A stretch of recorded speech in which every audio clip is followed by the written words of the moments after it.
Oke, teman-teman, saya senang diucapkan sesuatu, yaitu tentang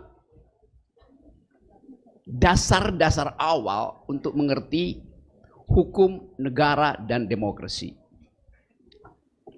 Kita paham bahwa setiap kali kita bicara tentang negara, di bayangan kita adalah kabinet. Setiap kali kita bicara tentang kabinet, di bayangan kita adalah produk yang kita sebut state policies itu. Tetapi justru dalam keadaan itu, kita kehilangan pengetahuan asal, origin knowledge dari apa sebetulnya konstruksi filosofi dari negara. Tadi saya lewat, sebelum tiba di gedung ini, sebelum fakultas hukum ada fakultas filsafat samping kita. Lalu di depannya ada taman. Apa namanya taman itu?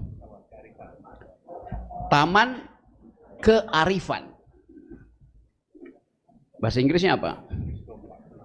Wisdom Park. Satu istilah yang kacau. Wisdom Park. Apa? Taman yang nggak ada wisdom di dalam taman. Mestinya Inggrisnya adalah wisdom garden. Baru dia ada makna tuh. Suatu waktu saya ada di Heidelberg di Jerman. Universitas paling tua di Eropa ada Heidelberg. Tahun 500 dibuat. Di depan universitas itu ada taman diberi nama Philosophic Weg. Taman tempat para jalan-jalan di situ tuh. Pasti ada. Mata kuliah filsafat itu sekedar dianggap sebagai mata kuliah. Bukan upaya untuk dari awal memberi pendasaran. Kita ada dalam kesulitan itu. Tadi di WA Group yang ada banyak dosen, ada pertengkaran antara Bima Yudhistira, juga alumnus UGM, yang mempersoalkan statistik negara tentang ekonomi yang tumbuh 5,12%. Lalu dia kirim surat ke PBB. Dan PBB bilang, oke, kami akan ke angka 5,12% versi negara itu masuk akal apa tidak. Tuh.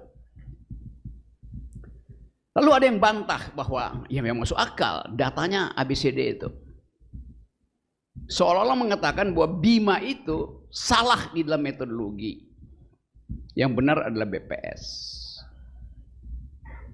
Saya kasih komentar kecil di situ, saya bilang, di dalam argumen yang anti pada Bima, ada orang yang menulis bahwa cara memverifikasi data itu adalah melalui statistik. Okay. Saya bilang Bima tidak melakukan verifikasi, Bima melakukan falsifikasi. Saya terangkan itu, saya quote sesuatu yang pernah diucapkan oleh Karl Popper. Nama-nama itu nanti kalian Google. Bahwa metode berpikir itu bukan hanya verifikasi, bahkan verifikasi itu tidak menumbuhkan pengetahuan. Yang menumbuhkan pengetahuan adalah falsifikasi, yaitu menggeleng, mengatakan tidak, mengatakan dungu. Kalau saya ucapan kata dungu, itu artinya saya melakukan falsifikasi terhadap kebijakan negara. Kenapa mesti marah? Kenapa saya mesti memuji, memverifikasi mana yang benar? Saya hanya perlu satu angsa hitam untuk membuktikan bahwa tidak semua angsa adalah putih. Namanya falsifikasi. Anda memerlukan terus-menerus mempertahankan dalil bahwa semua angsa adalah putih. Saya efisien, saya cari aja satu kesalahan Jokowi. Gampang kan? Yang lagi heboh sekarang soal ijazah. Yang kemarin Jadi berita di kampus ini. Roy Suryo CS, saya mulai dengan isu-isu publik dulu ya, sebelum saya lakukan deepening pendalaman konsep-konsep filosofinya, supaya ada konteks itu. Menuduh Jokowi berijazah palsu, Anak buah Jokowi menyerbu, tidak, dia punya ijazah asli. Kalian harus buktikan.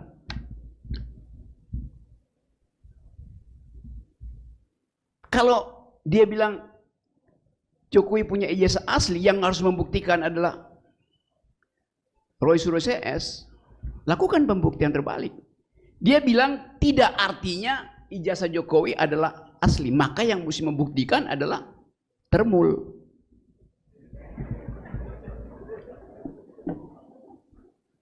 Rismon Tiva melakukan falsifikasi. Kan metodenya begitu. Tapi lebih dari itu, kepala negara digugat oleh warga negara, tidak ada delik di situ. Karena ini gugatan etis, bukan gugatan pidana. Lain kalau saya menggugat tetangga saya, itu pidana, karena saya mencemarkan nama baik dia tuh. Maka saya mesti buktikan. Ini pertanyaan warga negara berbasis kuriositasnya, ingin memvalidasi ijazah kepala negara, bukan arah. Karena ijazah itu baru dipersoalkan ketika Presiden Jokowi mendaftarkan diri untuk jadi kepala negara. That's the logic. Warga negara bertanya, dijawab, bukan dipidanakan. Ngacok jalan pikirannya itu. Alias dungu. Jadi kita mau ulangi lagi cara kita memikirkan negara. Apakah negara itu objektif? Negara ada dalam posisi subjektif ketika dipersoalkan oleh warga negara. Tapi negara objektif kalau kita pakai filsafat Hegel. Tapi ketika negara dipersoalkan warga negara, hubungan negara dengan warga negara menjadi politis. Bukan lagi hubungan filosofis, hubungan politis. Karena kedaulatan ada di tangan warga negara, itu aja prinsipnya.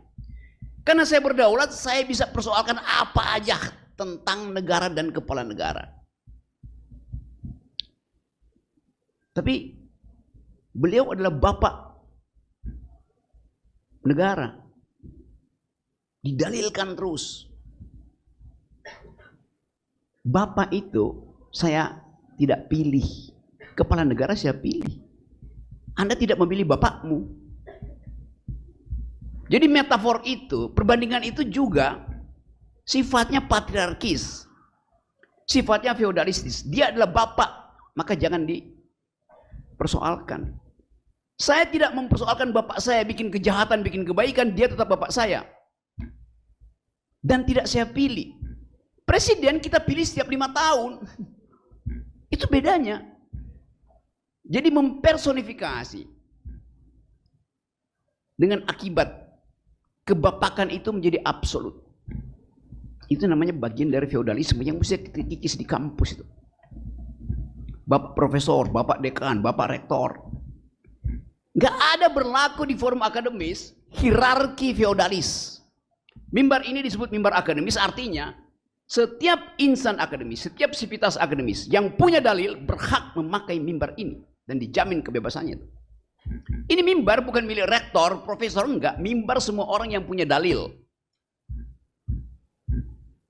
Dan itu yang mesti kita latih melalui masuk UGM.